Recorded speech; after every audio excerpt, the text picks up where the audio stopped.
parole. Amen, je vous le dis. Aucun prophète ne trouve un accueil favorable dans son pays. En vérité, je vous le dis, au temps du prophète Élie, lorsque pendant 3 ans est venu le ciel avec la pluie, et qu'une grande famine se produisit sur toute la terre, il y avait beaucoup de veuves en Israël. Pourtant, Élie ne fut envoyé vers aucune d'entre elles, mais bien dans la ville de Sarepta, au pays de Sidon, chez une veuve étrangère. Au temps du prophète Élisée, il y avait beaucoup d'électeurs en Israël, et aucun d'eux n'a été purifié, mais bien Naaman le Syrien. À ces mots dans la synagogue, tous devinrent furieux. Ils se levèrent, poussèrent hors de la ville, et le menèrent jusqu'à un escarpement de la colline, où leur ville est construite, pour le précipiter en bas.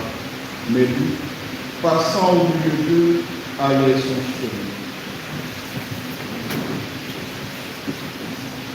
Acclamons la parole de Dieu. Louange à toi, Seigneur Jésus.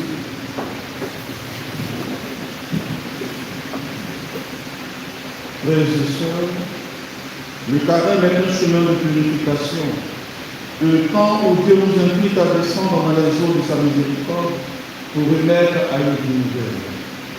Aujourd'hui, les lectures nous placent devant 2 figures étrangères à Israël, Naaman le Syrien et la veuve de Sarepta. Tous deux sont des outsiders, c'est-à-dire des personnes que l'on n'attend pas dans l'histoire du salut, et pourtant, c'est à eux que Dieu manifeste sa puissance et sa grâce. Dans la première lecture, Naaman est un grand général puissant et respecté, mais marqué par la lettre. Sa force militaire ne peut rien contre cette fragilité. Il doit accepter de se déplier de son modèle et d'obéir à une parole sainte. Va te bénir 7 fois dans le jour. Ce geste d'humilité devient pour lui source de guérison.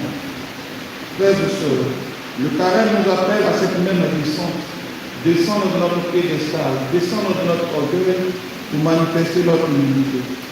Accepter que notre salut ne vient pas de nos mérites, de nos richesses, de nos savoirs, mais de l'obéissance confiante à la parole de Dieu. Comme Naaman, nous devons consentir à la simplicité des moyens que Dieu nous donne. La prière, le jeûne, le partage, le sacrement de la réconciliation. Ce sont pour nous les eaux du Jourdain que nous sommes invités à plonger, pour nous restaurer, pour nous revigorer, pour retrouver notre jeunesse d'esprit. Dans l'Évangile, Jésus rappelle que les prophètes Élie et Élisée ont été envoyés non pas aux puissants d'Israël, mais à des étrangers. Ce rappel provoque la colère de ses auditeurs. Comment Dieu pourrait-il agir en dehors des frontières du peuple élu? Mais Jésus révèle que l'amour de Dieu est universel, qu'il dépasse nos limites, nos exclusions, nos certitudes. Le carême est aussi ce temps où nous sommes invités à élargir notre cœur, à accueillir l'autre, à ouvrir davantage nos yeux, surtout sur celui qui est différent, celui qui est étranger, celui qui est pauvre, celui qui est marginalisé. Car c'est souvent à travers eux que Dieu nous parle et que Dieu nous sauve. Le psaume nous donne la clé intérieure pour mieux vivre ce temps de carême. Mon âme a soif de Dieu, le Dieu vivant.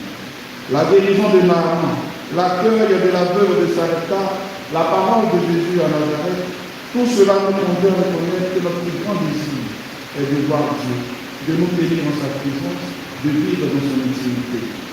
Le carême est donc une école de désir. Il nous apprend à purifier notre sang, à chercher non pas les œuvres trompeuses de nos sécurités humaines, mais l'eau vive qui est l'agriculteur du Christ pour faire référence au texte actuel. Frères et sœurs, en ce temps de carême, laissons-nous interpeller par l'âme. Descendons dans les eaux de l'humilité et de l'obéissance. Laissons-nous provoquer par Jésus. Ouvrons nos cœurs à l'universalité de son amour et laissons-nous guider par le sol. Que notre âme ait soif de Dieu, car lui seul peut combler notre désir le plus profond. Alors, comme Naaman, nous pourrons alors proclamer et chanter. Désormais, je le sais, il n'y a pas d'autre Dieu sur toute la terre que celui d'Israël. Et notre vie deviendra alors témoignage de vérité pour que le monde croit et qu'il soit sauvé. Que Dieu nous aide. Amen.